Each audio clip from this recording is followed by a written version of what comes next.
সম্মানিত উপস্থিতি, যুব জমিয়ত বাংলাদেশ কেন্দ্রীয় কাউন্সিল বাস্তবায়ন এবং আগামী দিনের সুন্দর নারায়ণগঞ্জ গড়ার প্রত্যয়ে আমাদের ভাবনার শীর্ষক আলোচনা সভার আজকের প্রধান অতিথি হিসেবে বক্তব্য রাখবেন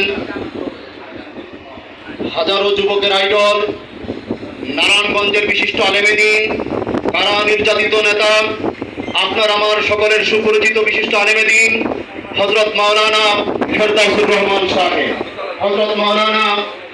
রহমান সাহেব, সাধারণ সম্পাদক জমিয়ত উলামায়ে ইসলাম বাংলাদেশ। আমি হযরতকে তার মহামূল্যবান বক্তব্য রাখার জন্য অনুরোধ জানাচ্ছি।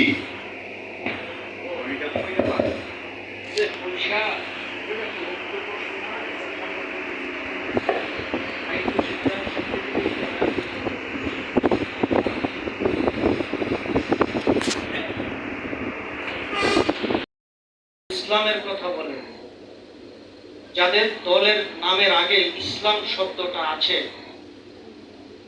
এদের ইশতেহার যদি দেখেন, ইসলাম এবং তাদের কথা, তাদের ব্যবহার, তাদের উপরের সব সময় সঠিক সময়ে সঠিক সিদ্ধান্ত নিয়েছে সেই দলের নাম জমিয়তে উলামায়ে ইসলাম।